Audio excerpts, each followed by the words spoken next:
Hey, welcome back into another segment of Mindset Monday with me, Matt. These are episodes of TUFO where I do my best to share with you what it took to get me here, from being addicted to drugs and alcohol, lacking purpose and meaning in my life, and just not being where I wanted to be, to now what you see today, nearly 13 years sober the entire time, becoming a great husband, a great father, great in my career, having purpose and meaning in my life, and being truly happy and content and comfortable in my own skin.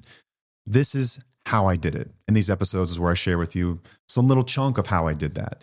And whether you're working the exact same path that I did or not, it doesn't really matter, because a lot of these concepts are just universal. Talk to anyone, doesn't matter how they recovered. A lot of these lessons are going to be the same. This is just how we did it. So if you're a fan of the show, if someone sent you a clip and you're wondering what the hell is this about, hey, welcome. I'm glad you're here. If you're a spouse or partner, these are equally important for you. This isn't just me talking to oftentimes guys about how to get where I got and what they ought to do differently, some of the challenges and difficulties that you face in recovery and confronting this part of you. For spouses and partners, this is equally important, because you're probably here because you're struggling with someone who is struggling with alcohol or drugs. And so you want to know more. You want to try to understand your partner, get between their ears, have something communicated in a way that maybe they haven't been able to, so that you can better understand and support them.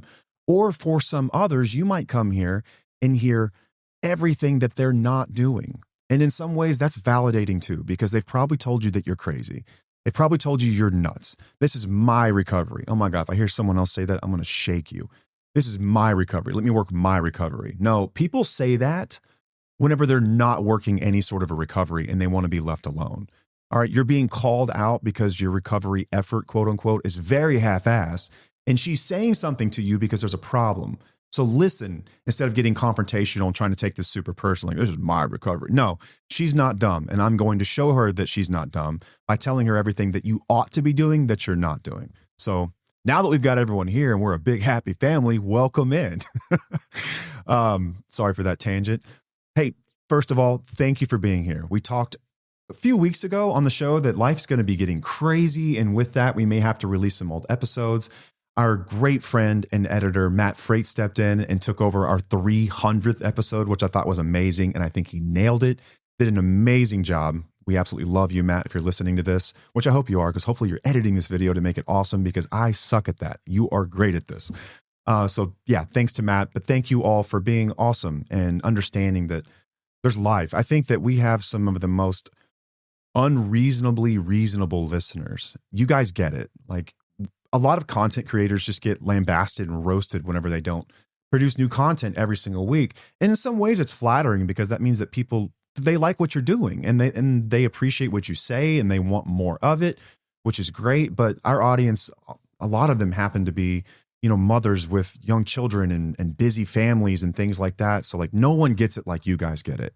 You're like us. And so thank you so much for being patient with us. I'll elaborate more on that as we go on. But first, I want to thank our sponsor, SoberLink.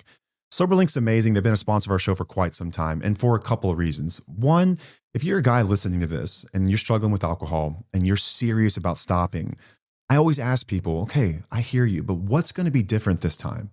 Because what a lot of people do is try to rinse and repeat the same thing that didn't work last time or the time before or the time before that. What's cool about SoberLink is that it gives you some accountability. Accountability is important in anything you're doing, whether you're trying to lose weight, you're trying to excel at work, you're going to have someone giving you some kind of feedback. And it's not always the great kind. Sometimes it's like, hey, we need to step it up, do a little bit better.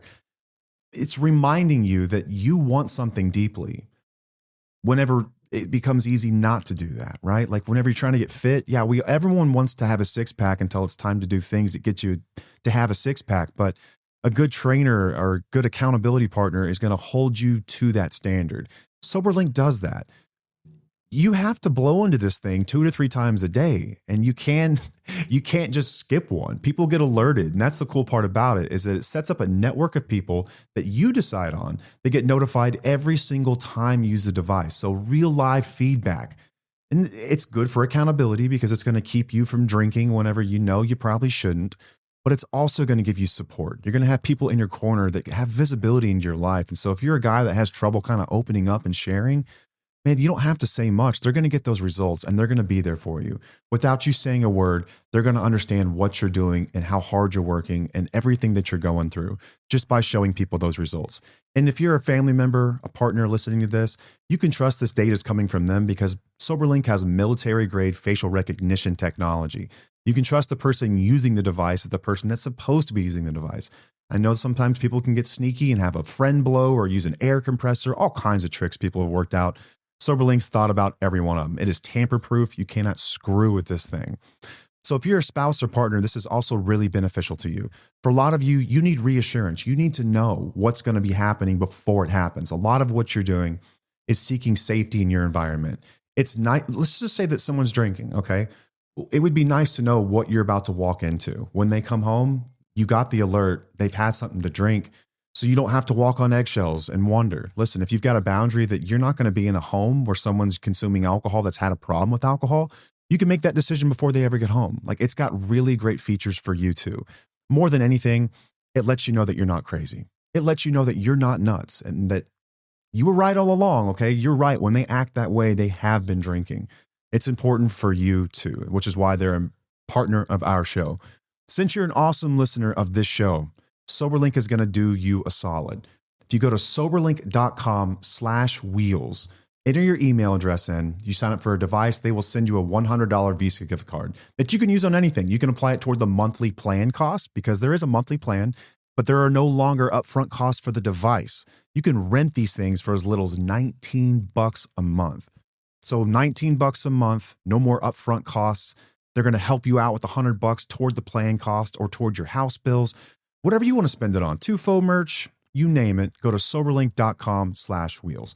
While you're online, head over to twfo.com and check out everything that we've got to offer.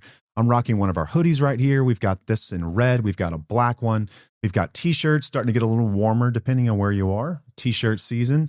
We've got beanies for those of you that are still in cold weather, or toques if you are Canadian. I just shout out Canadians that call those things toques. Never knew that. It's still new to me. I think I'm saying it right. We've got all kinds of stuff up there. We've got a blog. You can find our old episodes. We've also got a free Facebook community, totally free for listeners of the show. Just answer a few select questions, the most important of which being, how do we greet listeners whenever you listen to the show? We got to know that you're listening to the show.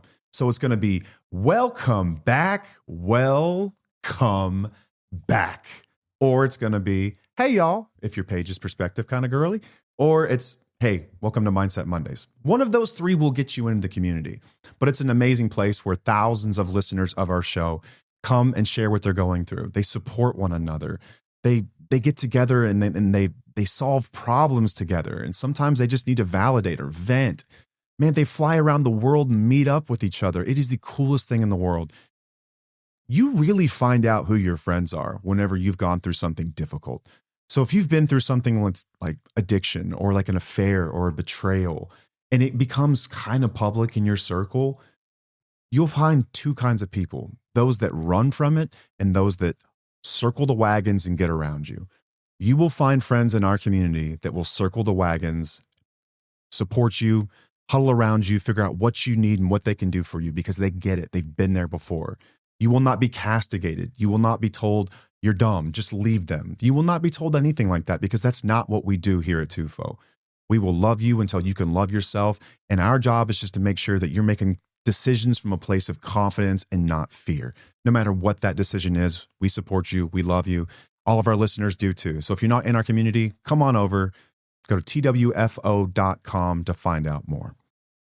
Now that that's out of the way, we'll talk about what's been going on behind the scenes over here. Okay, so life has been crazy. We talked about this in, I think the last time we did a Wednesday episode, about how life would be getting kind of nuts. And with that, we weren't exactly sure what the recording schedule would look like. It's kind of hectic. I mean, we have 3 episodes a week. So we're recording 3 episodes a week. On top of that, making all of our own content for the most part. Matt Freight's our amazing editor, is helping with the YouTube pieces of it, but the short form clips and the Facebook posts and all that stuff come from us. We've also got Reclaiming You. Oh, which I should mention, by the way, we have a course. All right. If you've listened to the show for a while and you're like, man, I really like the way that Paige looks at life. How did these two get to where they are? Reclaiming You is where we package that. It's our journey through life and how we've rebuilt and how Paige has come to some of her own beliefs and ideas about what it's like to recover inside of a marriage where someone's in recovery or an active addiction, how to set boundaries, self-care. Every bit of it is in that course. Go to reclaiming-u.com, reclaiming-u.com, or just go to tufo.com and you can find out more about the course there. But Paige is preparing for our Wednesday evening meetings with the students in the course. And I mean, there's a lot. There's just a lot on any given week. But this is the season of extracurriculars with our kids. We've got both of them in choir, another one in band, one's in competitive baseball, one's in competitive dance. I am coaching one of those baseball teams.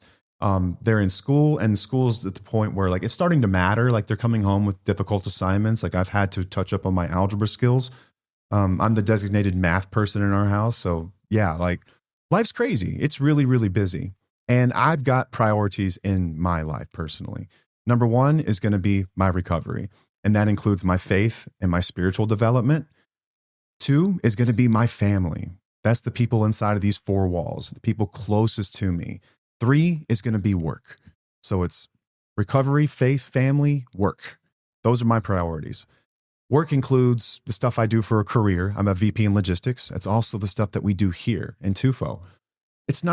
Tufo isn't really like work. I mean, it's work. Don't get me wrong. To do this is work, but it's something we truly love to do. I don't truly love logistics, like just being real. It's frustrating. I would not do that if I had the choice. It pays the bills. If you haven't seen, the economy is rough. I have to pay bills somehow, and that's what I do. But my family and my work here lately have been really difficult. To the point where it does start to affect you spiritually and emotionally. And that is my recovery stuff. And so when those things start to affect my recovery, I know it's time to slide my priorities back to the top of that chain, focus more on my spiritual development, more on my recovery, and more on my family. And then my work kind of takes a back seat. And I know that sucks for you guys because a lot of you depend on us because you're in the most difficult season of your life and you feel heard and you feel seen and you feel validated when you listen to these episodes. But at the same time, man, we're going through it too, like majorly. I got sick, which I usually do about every 12 to 18 months. I got sick and I couldn't record. My ears were so stopped up. If you've ever had an ear infection, like the sound of your voice is so loud, it was just obnoxious. I have kind of my voice projects anyway. And so like, it was just terrible. I was like, there's no way. I couldn't think straight. I had to take cold medicine, which I hate that shit, man. I would rather just be sick than have to take that crap. Even though if it kind of relieves the symptoms, I do not like the way it makes me feel. Like one of the few drugs I didn't really like the way it made me feel. I can't stand that shit. I was having to take that. And so I was exhausted all the time. Work was really stressful. And so I'm just like, man, I cannot sit in front of a camera and come up with any coherent thoughts. Not to mention I'm coughing, my head's pounding, like I cannot do it. And then work got absolutely insane. And then the extracurricular stuff got absolutely insane. So I've just been really, really busy with my life, which is kind of what this episode is about. I think that when people get into recovery, this is true for spouses and for people, guys like me. Whenever you get sober, you think that you're going to get your life back. But what you often find is a completely void space. It's void of meaning, void of purpose. There's no excitement. There's no relationships. There's not much of anything because it's a blank slate because you've been absent from that life for so very long. I'm going to talk to you today and tell you that it's okay. That's a normal part of the process. It doesn't mean we should give up, but I'm also going to inspire you, I hope, by showing you what your life can look like one day. Now, maybe you're going to hear what our lives look like and you're like, you guys are crazy. Like I aspire for something much easier than what you just explained. That sounds stupid. And maybe you're right. So I've been coaching youth baseball, which I love. If you've listened to the show for a while, you know that I'm a baseball nerd. And I'm not like, I like sports, don't get me wrong, but baseball is by far my favorite because it is a game that rewards failure. The greatest baseball players ever struck out 7 out of 10 times. They only succeeded 3 out of 10 times. So baseball is a game of resilience. And I think as someone in recovery, it always just felt like if there's a sport out there that fits, it's this one because recovery also rewards not giving up. It's not about being perfect. It's about not giving up. It's about being resilient and persevering and dealing with failure and dejection. Like one of my favorite parts about baseball are the umpires. And people always think I'm crazy when I say that, but it's true. You can do everything perfect, and an umpire can get a call wrong, and you can't control it. It is out of your hands. It is unfair. And I love that, because life is also, guess what? Unfair. It teaches kids especially that life ain't fair. So what are we going to do? How are we going to respond to it? That is like recovery in motion to me. What can we control right now? What can we control? We can't control the umpire, but what can we control? Your next pitch, your next at bat, the next time you get a chance to make a play, whatever it might be, the next decision you make. We have things in our control that can affect outcomes. Let's focus on those and stop worrying about the world. I love the game. Absolutely love it. So I like teaching it to kids.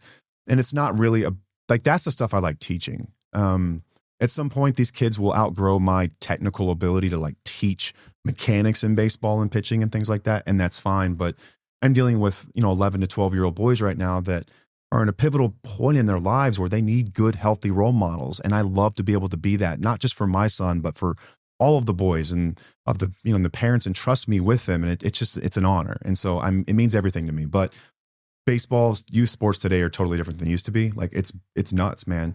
7 days this last week, he was doing something on the field. 7 days, every day this week. And it's not all day. It's an hour and a half to 2.5 hours. It's nonstop, man. Our daughter is in competitive dance. She's up there, I think, 5 days a week, about 20 hours a week. She's doing this in addition to school. And they're coming home and they're still responsible for their school and their other extracurriculars like choir and band and everything else. And so our life, it's full. It's full, but I love it, man. I used to pray for this. There was a time in my life where I literally would beg God to give me a life like this. I wanted this more than anything. And so when I find myself overwhelmed by it and angry that we have to do so much shit, I'm remember that this is exactly what you prayed for. And I find gratitude in that. But work's been nuts. I'm in logistics. It's been a difficult go here lately. Conflict in the Middle East and everything else has jacked up fuel prices and capacity's nuts. And it's been hectic. Running kids back and forth through activities, being a present dad, also taking care of my health. It's spring, and every spring I cut weight. I try to stay in shape, and yeah, life's been full, man.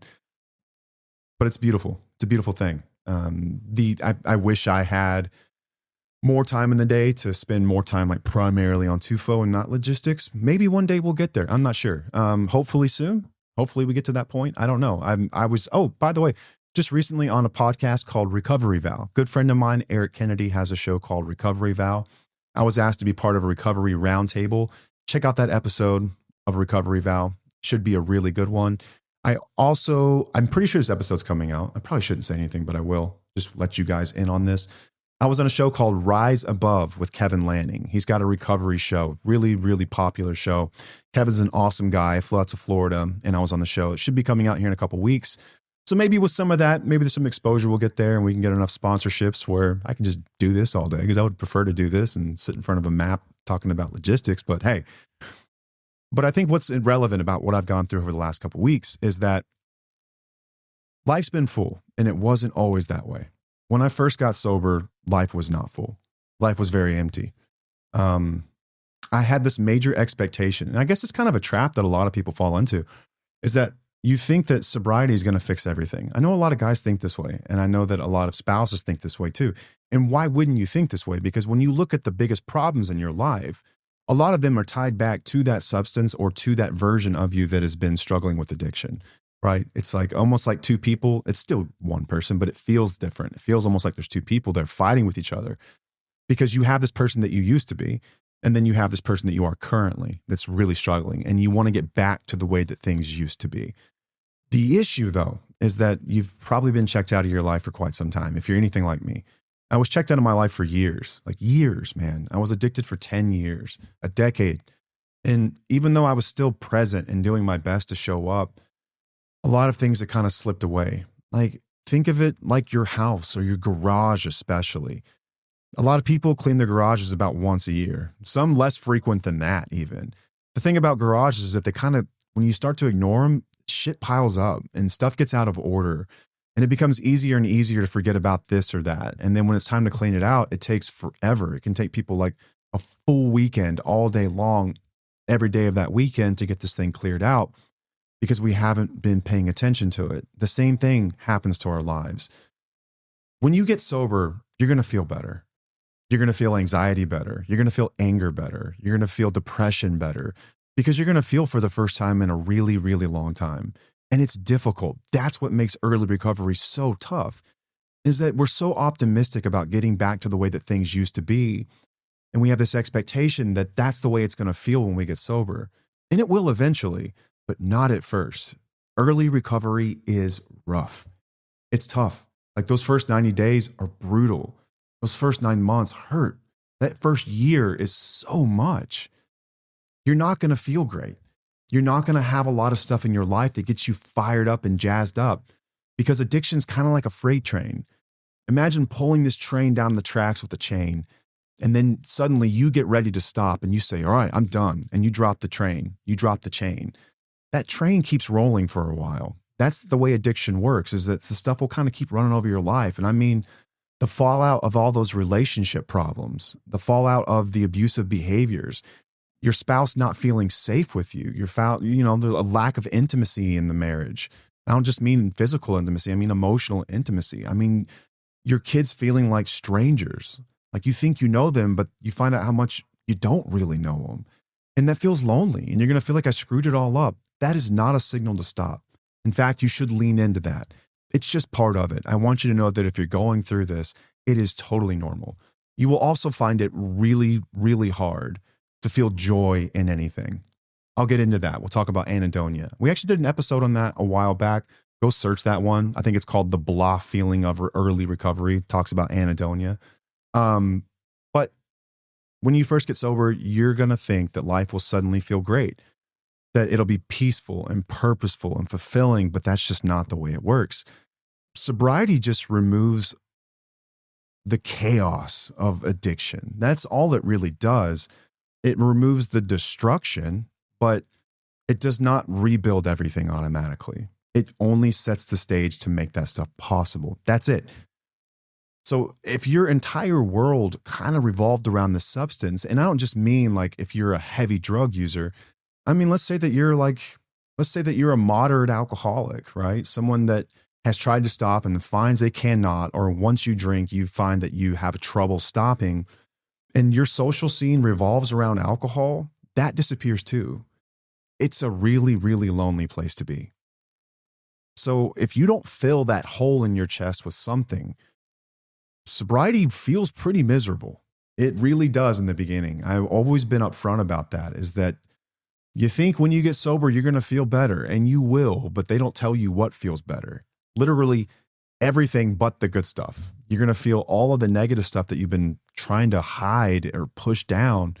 And you finally, you have to pay the piper. At some point, you have to pay the piper and deal with that stuff. It's all right, man. Everyone that's walked before you has been through it too. And anyone who's walked through it is willing to walk through it with you. In recovery, that's what we do. We help each other out. Spouses and partners, you're going to feel the exact same thing, by the way.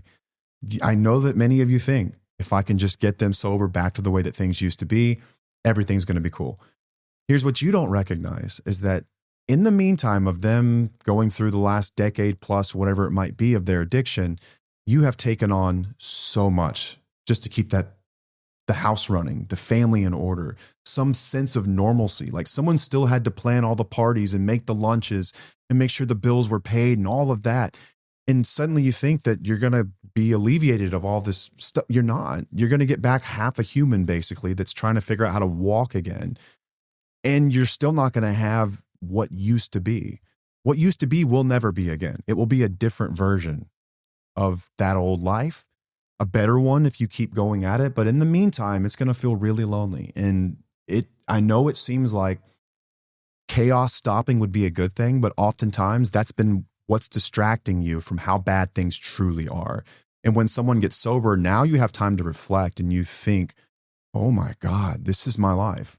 And that's heart crushing and soul crushing in itself too. So you kind of go through your own version of this, but there's some science behind it. As you guys know, if you've been listening to the show for a while, you know that I like the science behind this stuff. Infinitely curious and fascinated by how the brain works and how it responds to addictive substances, and even behavioral addictions. This works all the same, but Addiction hijacks the brain's reward system.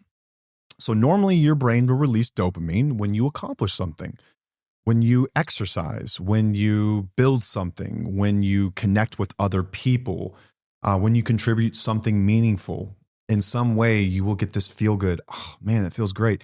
Think back to when you were a kid, right? Getting a compliment, something like that. Addiction hijacks that reward system. So over time, your brain becomes less responsive to normal rewards because you're giving it so much of this artificial reward all the time. You're artificially flooding that system. So normal stuff doesn't feel like anything anymore. You have increased your level, like your baseline level of what's needed to feel anything in life. So when you get sober, life feels incredibly boring. It feels like it lacks meaning. You're going to feel bleh. It doesn't feel good, unmotivating. And it's not because life is bad. It's because the brain has to relearn how to experience normal again.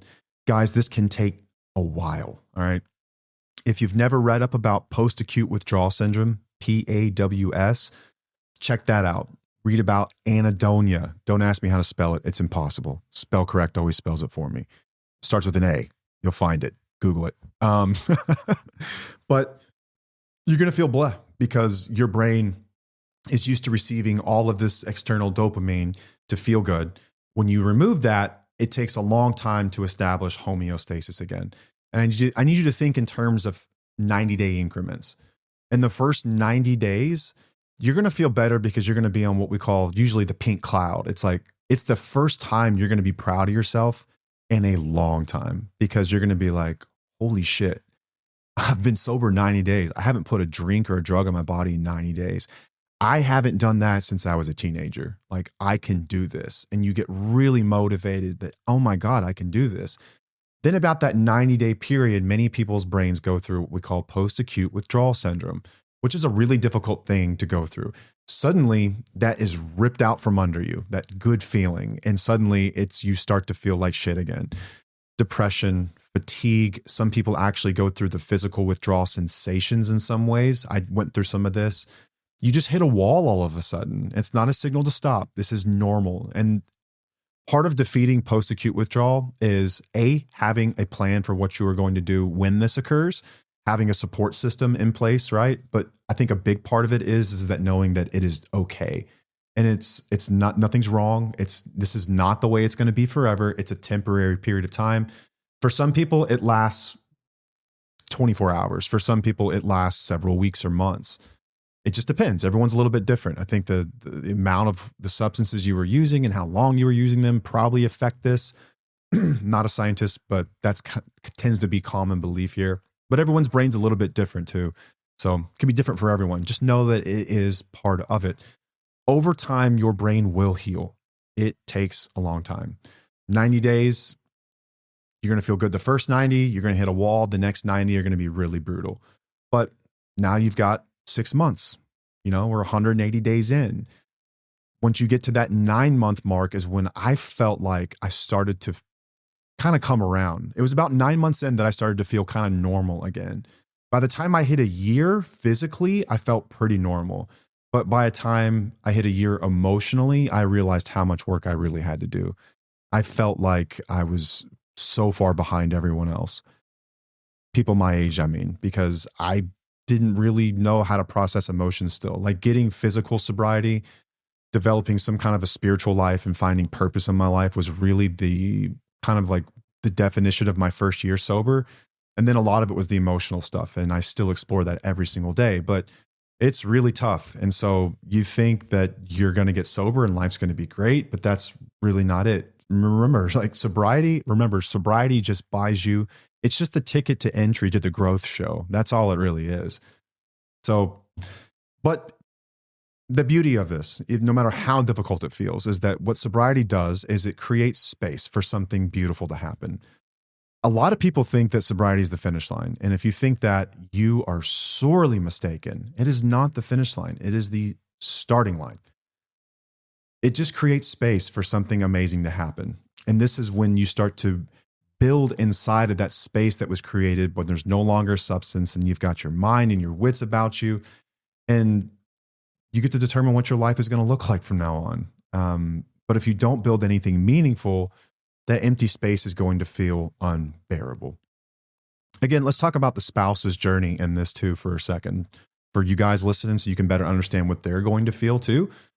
So when they start to lose their mind, that you know that something is going on here. They're not just out to get you, right? They've been through a shitload just like you have. All right. Have space for them, have grace for them, just like they're trying to do for you. But spouses, like for years and years and years, their life has revolved around chaos and managing chaos. And there is a strange satisfaction, I think, for a lot of people in being that busy all the time. It doesn't feel good, but in some ways, it does give you a sense of meaning and purpose. A lot of our listeners say that once they're either out of the relationship or they've come to a point where they're ready to make a decision to maybe leave a relationship where it's really bad. Really, you've got someone who's emotionally abusive, you've got someone who's financially abusive, whatever it might be. They suddenly feel like, oh my God, I don't know who I am. Like, I don't know who that woman in the mirror is, or that man in the mirror. I don't know who they are. I don't know who I am, because your life has been defined by managing chaos. I think of it, I kind of liken it to, it's probably a terrible analogy, but like empty nester syndrome, like a lot of parents get whenever their kids go off to school. It's like, oh shit, like we have to be married again, like be a couple and figure out what that's like. Because for the last 18 years, we've just been raising these kids together and we had this family. And now we have to figure out what this next chapter of our lives looks like. Spouses and partners will go through their own version of this, where they're no longer managing and babysitting chaos or you every day, right? And for all of those years when they should have been developing just like you should have, emotionally and spiritually and physically, and learning what it is that you really like to do in life, exploring your purpose and meaning and your values, all of this good stuff that we ought to be doing to find like existential meaning in our lives has been put on hold. And so when you finally stop, you're left with this massive void and you don't know who you are. It's a really, really lonely place to be. You don't have to monitor behaviors anymore. You don't have to survive emotionally anymore. But when the addiction stops or the relationship ends, you're like, who am I without this problem to solve? I think it's the best way to put it. Like, who am I without this thing to manage? What actually makes me happy? What do I want my life to look like? And then you have guilt. Oh my God, I cannot believe that I wasted all those years. I cannot believe I let that dictate my life. I am getting older. There are gray hairs on my head. What is happening? What did I do? And it's a grieving period, man. It's really tough. It's really tough. And so both sides will go through this. Both sides will go through this. But you can build something new. I want to encourage both of you and know that you can build something new. So what actually fills the void? This is going to be a little bit different for everyone. I'm just going to give you some general examples of things that worked in my life. But Viktor Frankl wrote a book called Man's Search for Meaning, which I've mentioned on the show several times. I love it. And one of my favorite quotes from that book is that when man lacks meaning, he distracts himself with pleasure.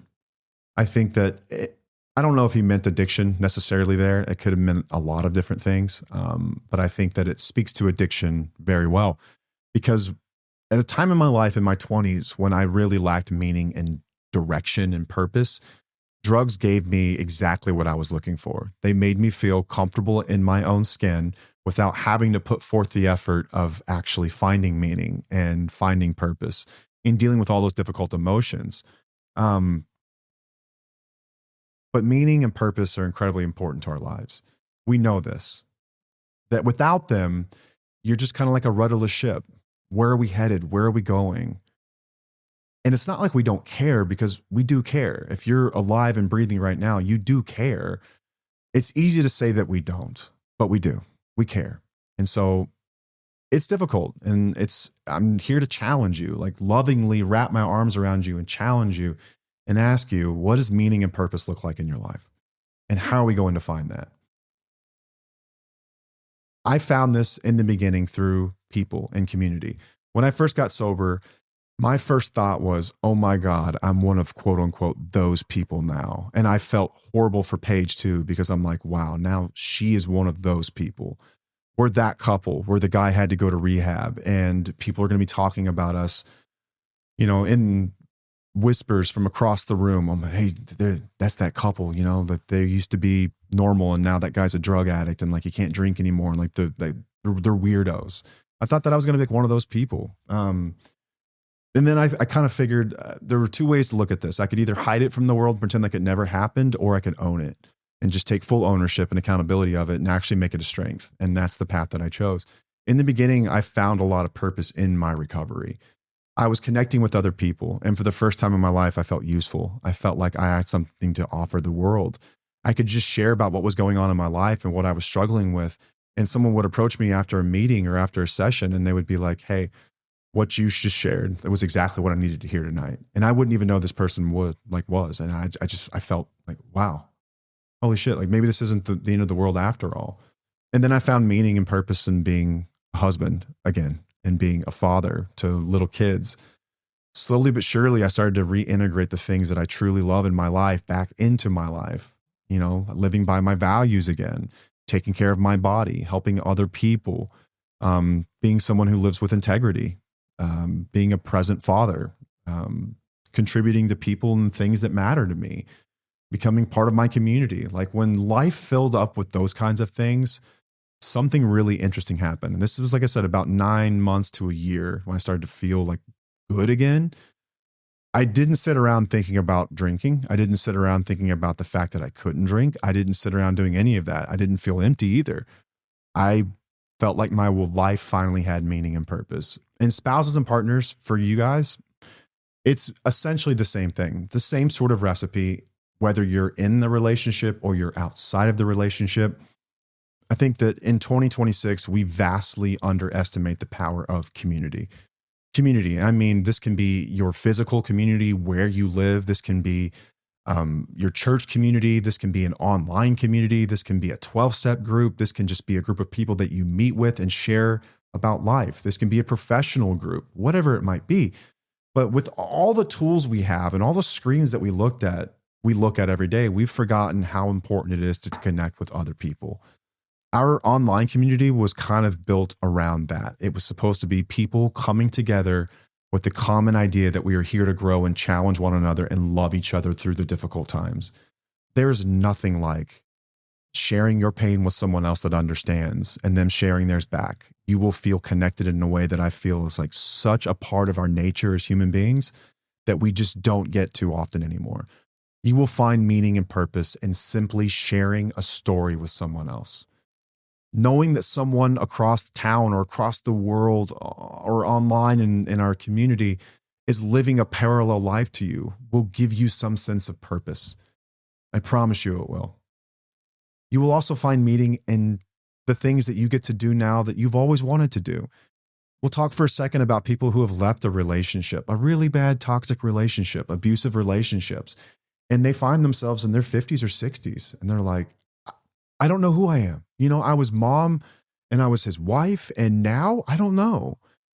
It's scary, but it's also kind of exciting if you think about it. We've had people pick up some of the coolest hobbies. Like I've always wanted to go to this national park, and I just went and I hiked and I saw it myself, and I was alone and I felt like I was part of the world for the first time, and I was truly living my life. Some people will do volunteer work. Some people lead our community calls as an effort to give back and just connect with people, to help other people the same way that they were helped, and helping other people like mentor. It's so amazing. Some people go through their fitness journeys. They get fit and they really figure out what it's like to be in touch with that side of your body. I really do believe that the spiritual side of your body and the physical side of your body are very closely tied together. And the emotional side too. And if you're neglecting your physical form, the other stuff will suffer as well.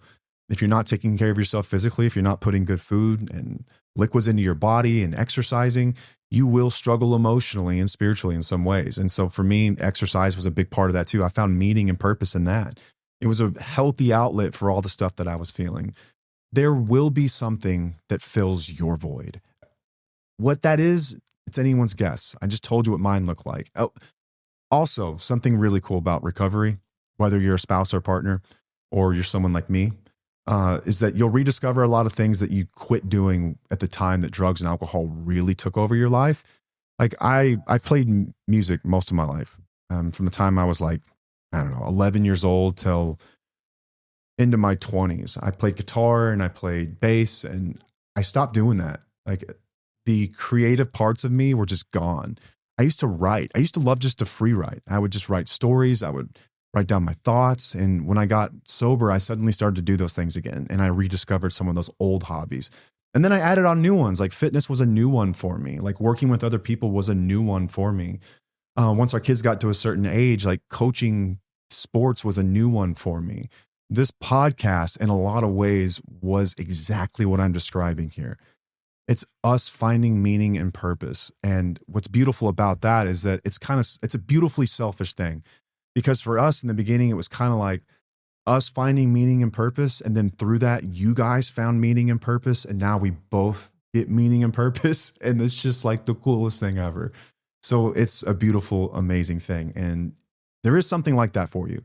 But if you think that you're just going to get sober and do nothing different, you're going to have a bad time. Spouses and partners, if you think that them getting sober is going to fix all of your problems, you're also going to have a bad time. Guys, there's a lot of wreckage.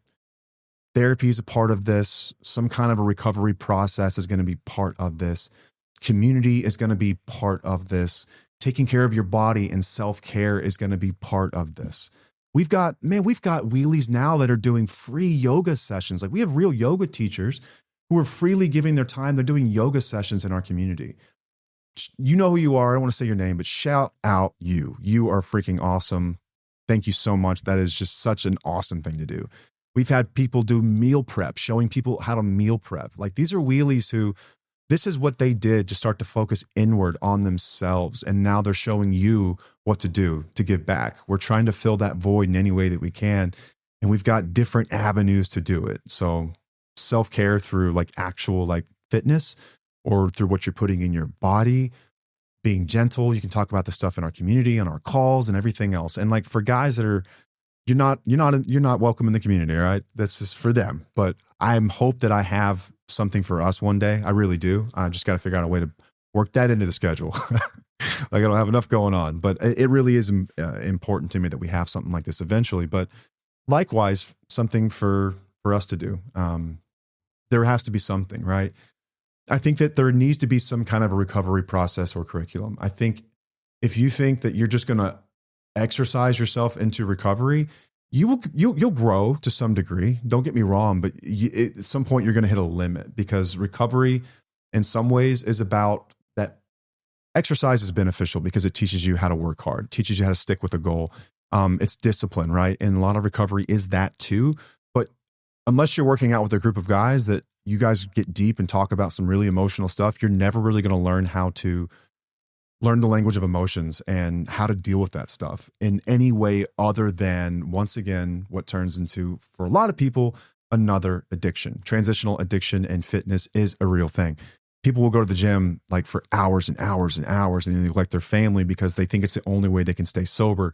And they call it their recovery. But what I'm telling you is that, I hate to say this, but you're doing it wrong, right? It's more balanced than that. There needs to be some emotional content. There needs to be some physical content as well.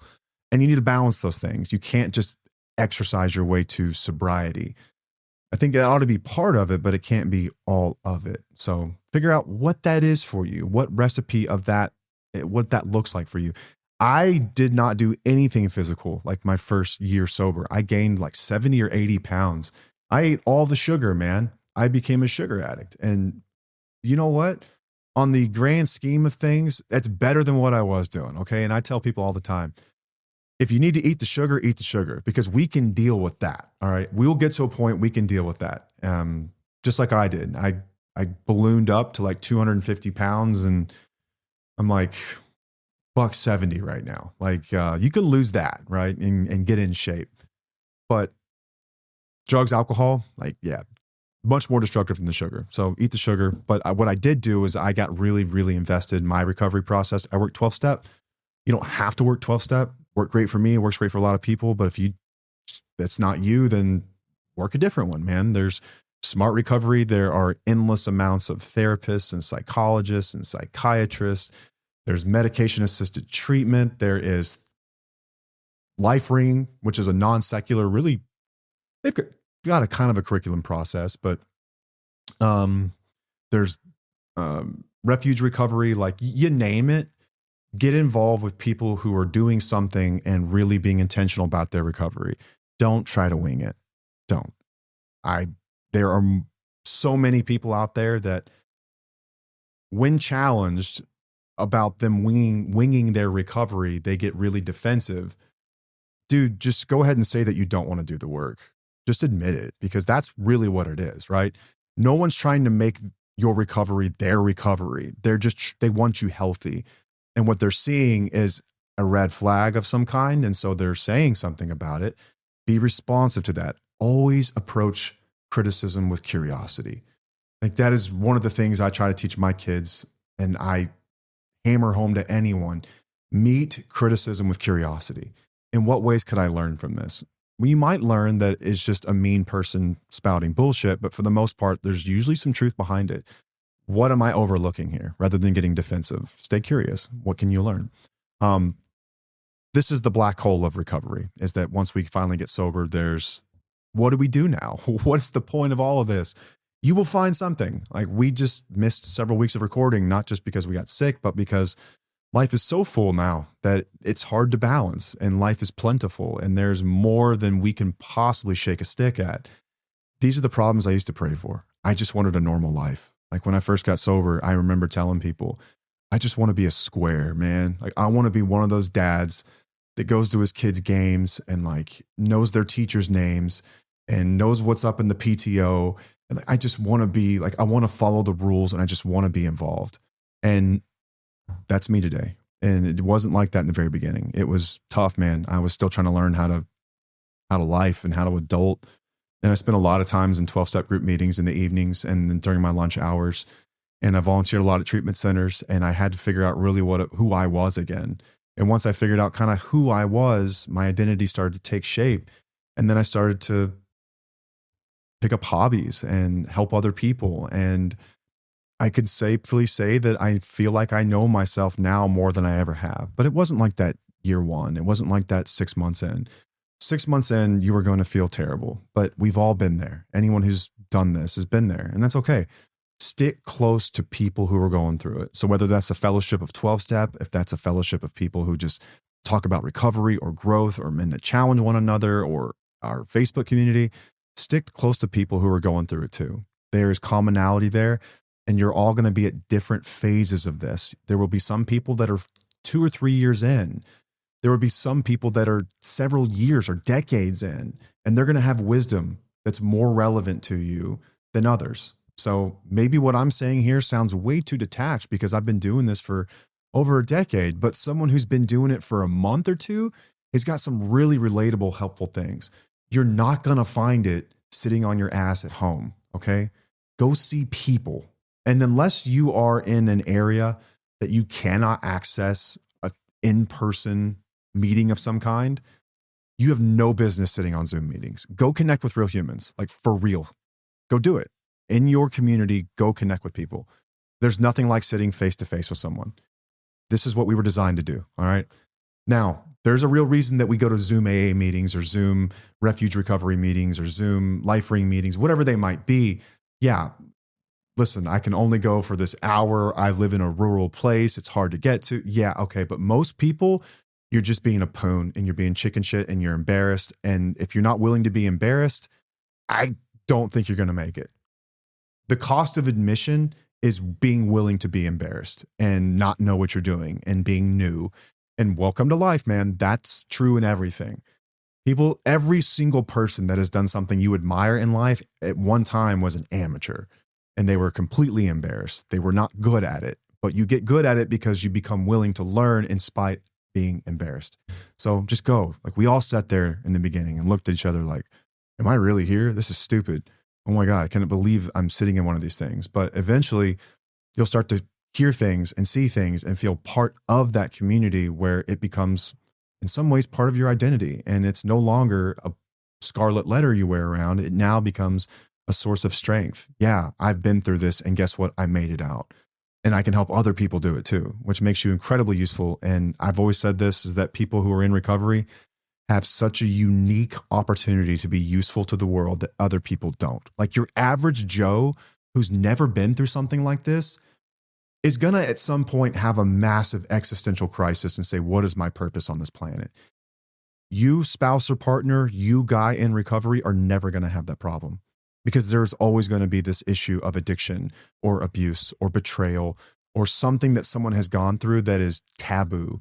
And there's no one more qualified to just sit there with them in a way that they can truly feel seen than you. Therapists with all the degrees and all the alphabet soup behind their name may have read this stuff in books and they can say things that are comforting, but to sit there with someone, a stranger, who has truly lived through it and who can look at you and you know that they know what you're feeling, there's nothing like that. You can be uniquely beneficial.